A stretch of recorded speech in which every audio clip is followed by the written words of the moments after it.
Abuse, rape, or trauma are things that happen to people who are victims at that very moment. Child or adult, there's nothing you could have done to prevent the atrocity. But when it's over, the healing must begin. It gets harder every day. You have inner beauty, you have inner worth and value.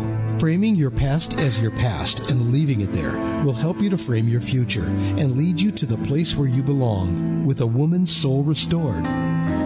Here's Latonia Hendry. Hello, and welcome to A Woman's Soul Restored. This week we're continuing our discussion in the month of October, which is Domestic Violence Awareness Month. We have panelists in the room, and we're going to be discussing, picking up where we left off last week. We have Lady Katrina Smith, Lady, what your name is? Melanie Mason. We fixed to have a deep conversation, so we might as well have a little fun in advance. Lady Melanie Mason, Minister Shondtel Walker, and Lady Veronica Stanford. We're having a little fun because we were having a side conversation earlier, and even in prayer, because we had an experience with the Lord, and just knowing that each of us has a very powerful story, and God has brought us out to where we're able to talk about it, not tear up, depending on the environment we are discussing what happened to us in. So at this juncture, last week we said we're going to finish, continue our discussion about the misconceptions about domestic violence. People think it's just the hitting and seeing bruises, and it's deeper than that. It's much more than that. Domestic violence encompasses many, many other aspects that embody what a woman goes through. And we know men go through domestic violence, but for this month, we're focusing on women. So you hear me say woman, you hear the panelists say women, because the 89% of domestic violence victims are women. So we're going to be focusing on women for this panel discussion. But we want to move past the misconception and bring awareness to what all domestic violence encompasses. So last week, the ladies touched on various aspects of what they went through with their personal stories.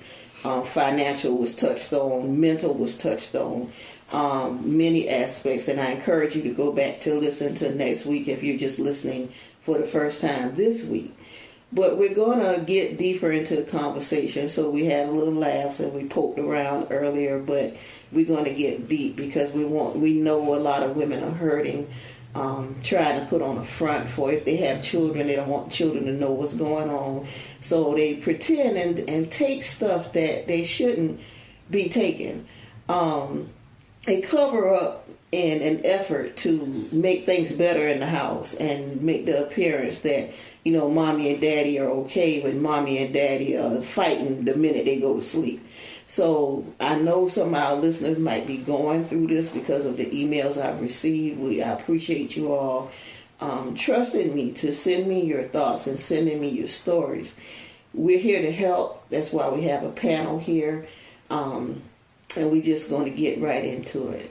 So as you all want to answer, I'm not going to call on you to answer. If you want to answer the particular topic that I'll mention, just start talking.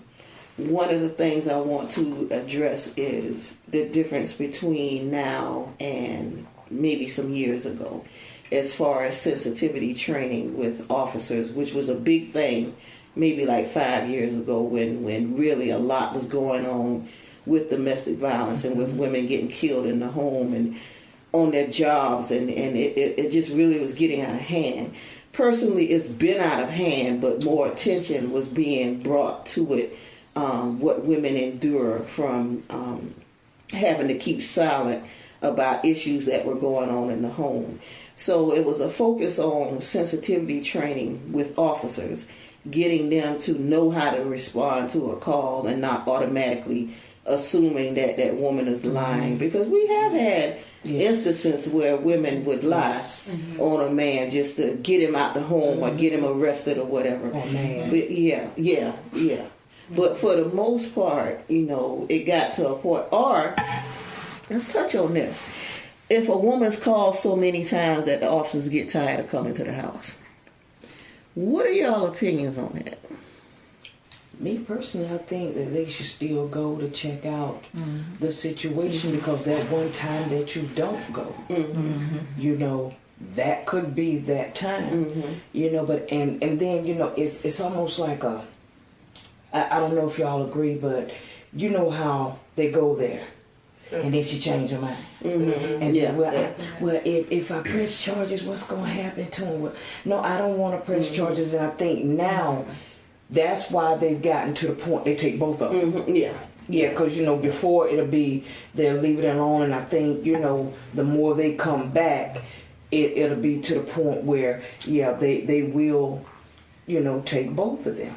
Because you do have some women that can be devious.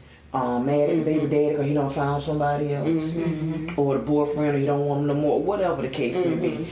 And sometimes it can be facetious, malicious. Yes. But I still do think, even in the midst of that they still should go and check.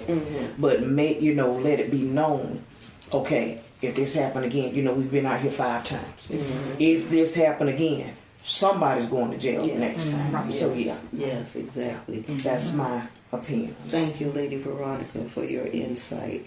And that is true. I know in my personal situation with my ex-husband, that was the thing. I would change my mind. When they would come out, I'll be like, no, I'm all right, even though I'm sitting there with this big knot on my head. I'm sitting there saying I'm all right. And it got to the point where, because we lived at 506 East Montgomery Crossroads, and Montgomery Crossroads is busy, and we lived right on Montgomery Crossroads, so you would have to fight that traffic to turn in, and you would have to fight that traffic to back out. And it got to the point where those officers, you could tell that, because at certain times of the day it's the same officer. So if I call at 11 o'clock one night, 3 nights later, if I call at 11 o'clock, it's going to be probably the same officers. So they got tired of coming. And you could tell on their faces, it was like, they didn't say it verbally, but you could tell in their actions that they were really tired of coming to 506 East Montgomery Crossroads to somebody that, they could see something was wrong, but I would say nothing was wrong. So they couldn't override what I was saying to do something to him. Because he would be standing by me like, you better say nothing is wrong. Yeah. So I'm going to say nothing is wrong because I'm getting this threat behind me, but they don't know that. Right. All they know is I'm standing there saying nothing is wrong. So if some of our listeners are going through that, where you really, really feel that the officers are getting tired of coming to your residence, if you're getting tired of calling, that's the time, and we're not here to tell anybody to leave their husbands or leave their partners or whatever, but we are telling you to be safe. We are telling you to look out for your life, because you know your situation that you're in. Yeah. You know the extent of what your partner, your spouse, or whatever the situation may be. You know their limits to push. So you know if your life is in danger or not, and the actions to take from that. So that prompts the next question. Because of the misconceptions of what domestic violence is, that it's just the hitting. And any one of y'all could take this question and just say who you are before you take the question. What do you think about the mental aspect of it? Because people say, oh, you get over that. That's just words. What do you think about when somebody really has a hold on your mind and people dismiss it? That it's like, you should be able to get past that. But I'm not going, because I was fixing to give my opinion on it, and I'm not. I'm going to let one of y'all take it. What do you feel about when that mental hold is stronger than the physical violence that may take place? And whichever one of y'all want to take that is fine. Well, this is Melanie. For me personally, the mental pain can sometimes be just as worse as the physical pain. And I say that because, there are times in the past that I felt like I wasn't able to function. I wasn't able to get, my thoughts clear. And then, that also turns into depression, and so forth and so on. And well, in both situations, both marriages, especially with marriage number 2, and I hope this is going to be another question that you ask, but I was married to a minister, and of course, someone looking on the outside, they would think, that our marriage was just, perfect, or, we had it all together. I took pride in making sure that he was at his appointments. He is a musician, making sure that his schedule was together, putting him above my family, my children, and putting him upon this pedestal. Okay, so but then behind closed doors was a total different issue, and that's the thing that people need to realize, is what happens behind the closed doors that you don't see. Yes, is right. The accusations. Katrina said it earlier, of being accused with sleeping with this person, sleeping with that person, when you know that you're not. Yes. And so, and then it comes down to when you, as a female, as a woman, as a wife, find out that all along it's been the husband that's been doing the cheating. Yes. I mean, you flip out. I mean, you do. Yeah. You do. I mean, just to be honest, and if I could just take a few minutes just to share my little testimony. So last week, I shared that, I caught felony charges, and praise God, his life was spared. He's alive. And, but that particular night, and if it had not have been for the detectives and, all those, actually being able to go back and read his text messages between him and the other female, and really put the pieces together, I probably would have been serving time. But praise God, because of how everything came out, I was only given 8 years probation. So, but during that time, when everything came out, it was, I felt like I was the laughing stock. And I think when we said it earlier, when things happen, people automatically assume that, the husband is innocent, is the woman that's been all crazy or whatever. But I would say, I wouldn't know what the percentage is, but I would say maybe about 90% of that is not true. It's the male that has provoked, and women do it too. But this particular night with me, it was both of them provoking me. And before I knew it, I lost it, and he ended up in the hospital. So...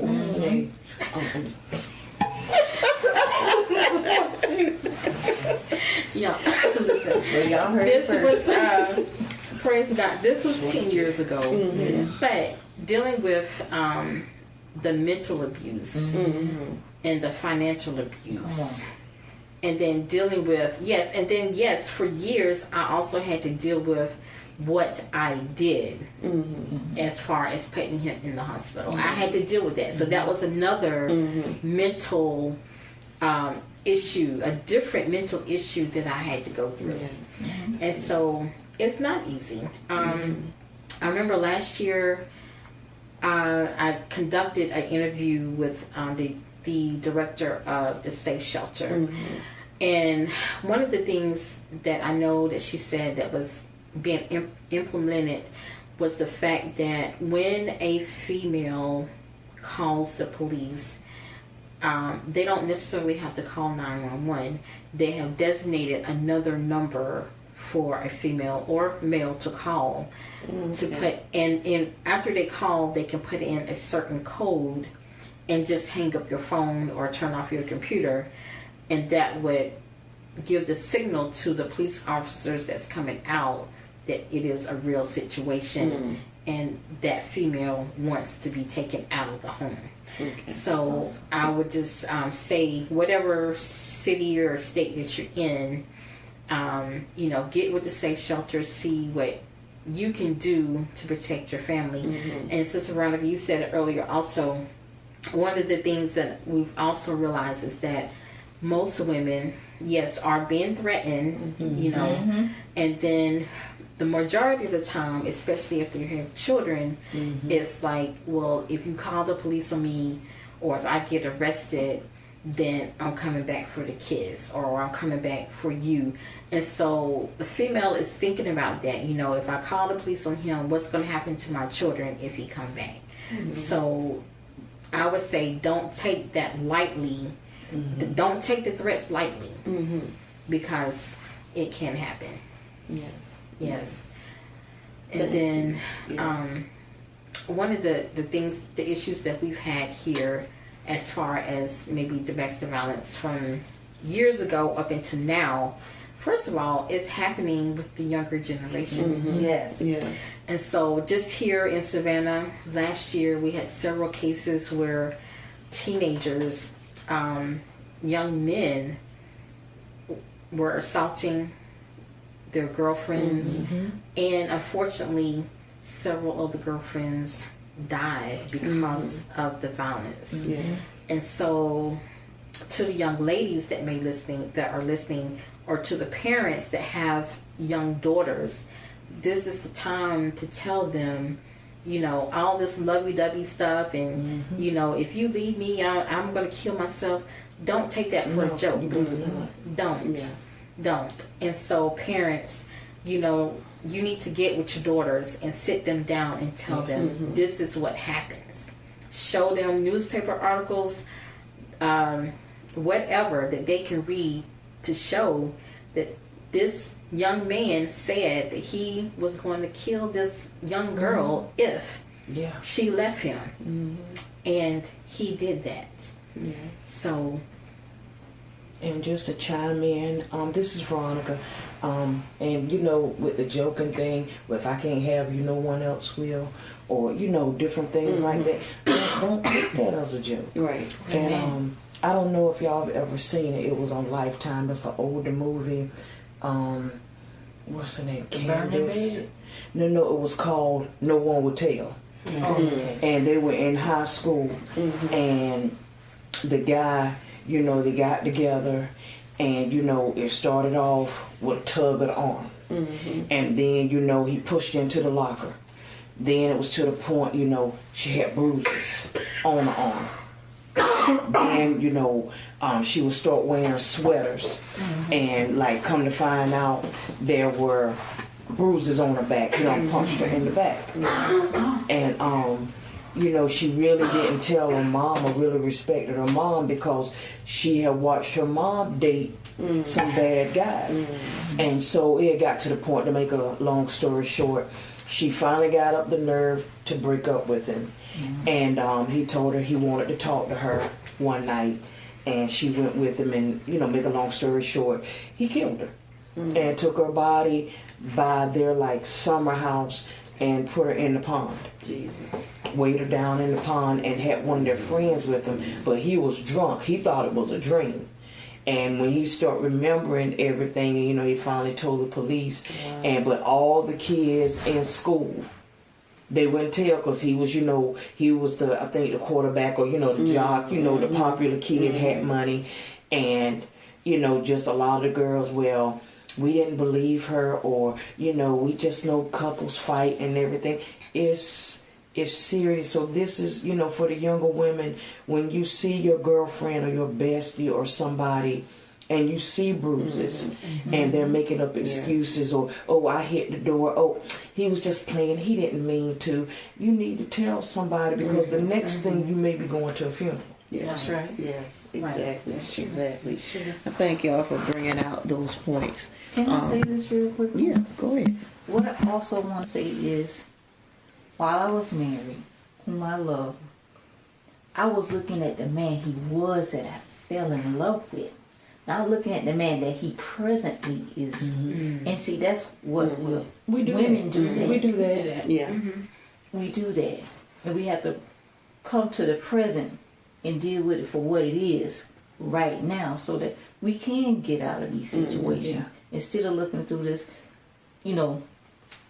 at the past and bringing it to the present. I wish we could have this again. I'm doing all that I can to make him happy. You're not going to be able to make him happy. That's a spirit. That's right. It's time to kick him out the door. And don't look back. Don't look back. And stop Please don't hooking look up back. with potential. Thank you. I've married potential, because I saw what they could be instead of looking at what they were. Come on. Right. Potential can potentially get you killed. Please, and come on now. Yeah. Potential is blinded you. Yes. Yes. Because what if they never reach that potential? Exactly. You die trying to get them. Yeah. And they ain't even trying to get there. Okay. I think it's important too for mothers that think they're protecting their children by staying, that child grows up with that image, and it causes them sometimes to fall into the same type of relationship that they witnessed growing up, because you covered it up so well it seemed like it was acceptable. So when they start going through the same thing, it's like, Mama was tough enough to do it. It must not be that bad. That's right. So we have to think about the ramifications of the examples we're setting for what our children see, sons and daughters. We have to let them know that, no, this is not acceptable. No, this is not how we treat somebody that we love. and let it, if it's truly a positive relationship, reflect that all couples have ups and downs, but when it gets to a point where you're afraid in your own home, that's a problem. So don't try to cover that up for your children, because children have a way of picking up on things. And they know. Even if they go tell their friends, well, I saw Mama, putting on extra makeup, their friend will probably tell them, girl, your mama probably getting abused. Why is she putting on all that makeup? And then that makes the child second guess, are you staying because of them? Are you putting up with what you're putting up because of them? So just second guess why you really staying. It might be the fear of being alone. It might be the fear of not wanting to go through the questions about why you had to leave or what was going on. Whatever it is, it's not more important than your life. And please keep that in the forefront. Nothing is more important than your life, because anything else can be replaced. Your life can't. That's right. So within this last 5 minutes that we have, I want to touch on really the children aspect of it, because most of us, I think except Katrina, went through some kind of childhood trauma, some kind of childhood abuse.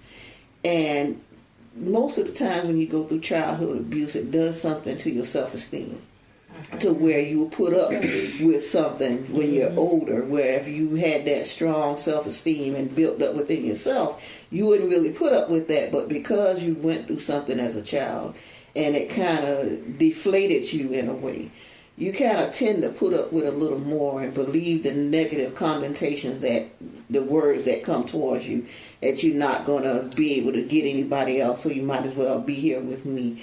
What are y'all opinions on that? And we got like maybe 3 minutes. And we probably carry it on to the following week. Ms. Shondtel? The way I feel about once you've been through trauma as a child, I remember seeing my mom. Literally, he pulled her down and she broke her leg. And I remember seeing that as a child. But I remember her saying that he didn't do it intentionally.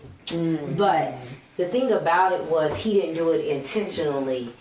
God fixed it where that same night he tried to molest me. And when I told her, he didn't believe it. And that traumatized me. Wow. But it traumatized me to a point of it messed with my self-esteem, but it messed with me for years and years and years. And it didn't come back until I went to something called cognitive therapy when I was in the military almost 15 years later, that I was able to even reflect on it to a place of reflecting, to be able to go back and see it happen in that backyard all over again. But it took me through a lifetime of torture because of it messing with self-esteem and self-image of what it was supposed to be like growing up. But the way he turned it all the way around, and when I say turned it, all that situation all the way around, she didn't believe me, but he ended up getting caught because he was a nurse. They both were in the medical field, but he worked at a mental retarded hospital, and he got caught on top of a mental retarded child, and he ended up going to jail, and that's how she got out the relationship. Yeah, okay. So when they say for the children, they think it's for the children, but you never know what's going on when you're not there. Exactly. But it messed up me so mentally that it took the cognitive therapy, it took the years, but it took me trying to find me, going through all different types of situations, of things that if I would have known who I was, if I would have known who I was, if I would have known where I was going, if I would have been able to see around the corner.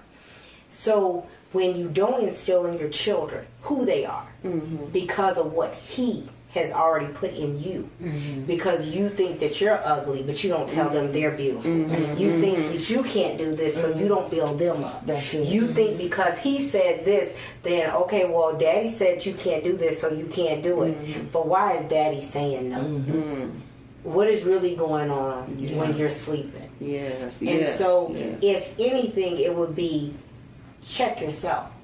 Take a self-examination of why you're staying. Exactly. But once you do your self-examination, then understand what you're really leaving with you, what you carry for 9 months.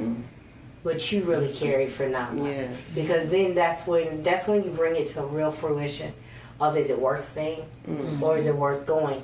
And a lot of times you stay because of selfish reasons. Yes. It's really selfish. Even when you think you're staying because of a child, you're really staying because you're selfish. You're really staying because you're selfish. You don't know how you're going to make it. Right. You don't know.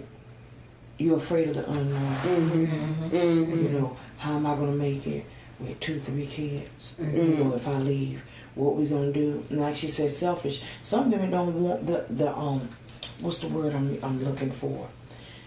Don't want to go to a shelter, the inconvenience. They don't want the inconvenience of dragging kids, dragging a bag, and now I got to sleep in this shelter with other people that I don't know. Exactly. They rather stay with where it's comfortable at the house. Even though it's uncomfortable, but it's, you think of it as, I'm going to be cramped up with these other people, people I don't know. So you forget the safety aspect and think about the comfortable that's really uncomfortable aspect. We're going to pick this up next week. This has been enlightening to get the different viewpoints on these topics. And I want to say this before we end this because I know how some people think. Because we did have some laughter when Melanie was telling her story about what she did to her ex-husband. But it's almost like when you're watching a movie and the villain done so much until when he gets caught or when something happens to him, you in your house cheering, and don't say you're not. When that woman hits him with a frying pan or something and knocks him out, you like, yeah, she got him. So that's what we experienced here. So don't think that we're proponents of violence, because all of us have backgrounds to where when we heard her story and heard what she done, I said yay too.